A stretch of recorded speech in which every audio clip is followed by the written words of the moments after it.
Indonesian officials say a large search and rescue operation is underway for dozens of people still missing after a ferry caught fire off Madura Island. The vessel was traveling from Surabaya to Makassar city when it went up in flames.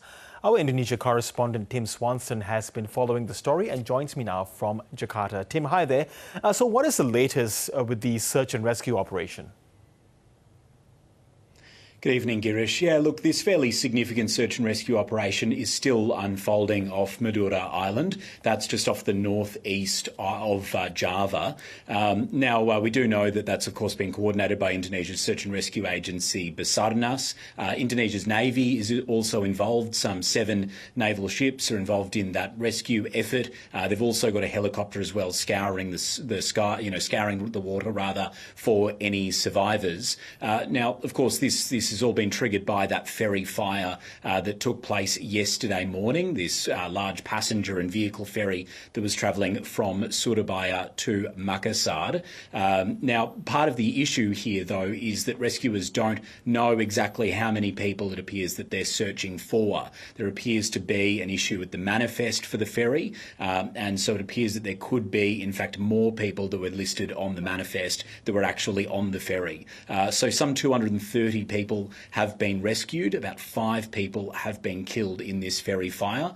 They say that at the moment, though, they're searching for basically anywhere between, about 2 people up to about 50. So it is a fairly significant effort that's still underway there as they try to really get a handle on this situation and how many people that they are actually trying to search for. Yes, Tim, we are seeing these pictures of a very fierce fire on that ferry at the moment. Do we know at this stage why and how it caught fire? Yeah, look, investigations into that are still ongoing, and of course authorities haven't given us an official cause for the blaze. But hearing from people who were on the ferry, they said that they actually noticed a vehicle that had caught fire. This was a passenger and vehicle ferry. They said that they'd noticed a vehicle that had caught fire. Again, that does appear to still be under investigation at this stage. But exactly, you mentioned quite fierce flames. This appeared to spread through quite quickly in the ferry. People were really panicked, and we saw a vision that emerged on social media of people actually jumping off the ship as well after they'd put on life jackets. We heard from some of those people who were receiving medical treatment as to just the absolute panic that took hold. Let's hear from someone who was on the ship.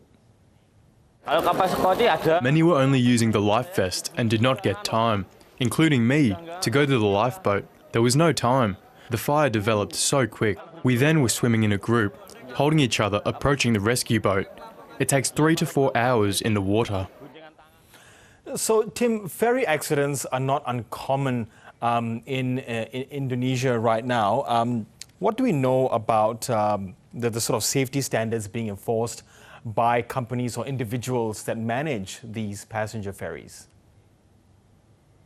Yeah, well, I guess 2 things to say to that, Girish. I mean, firstly, of course, is that ferry travel is incredibly common in Indonesia, an archipelago of thousands of islands. So at any given time, you've, of course, got an enormous amount of people that are taking an enormous amount of ferries, of course, across these islands right here in Indonesia. But exactly to what you're pointing to, people do often talk about lax safety standards as well as weak enforcement as well of safety standards that are blamed for these kinds of ferry disasters. In last year, for example, there were 2 particularly memorable incidents, one off the north of Sulawesi and one in the Bali Strait as well. So these types of ferry fires or ferry sinking, they certainly do happen. And of course, in the wake of these disasters, there are often calls to try and improve not only safety standards, but of course enforcement. So no doubt that will form part of the conversation in the coming days. Again, though, I think the initial feeling from here on out is exactly working out how many survivors that there could be,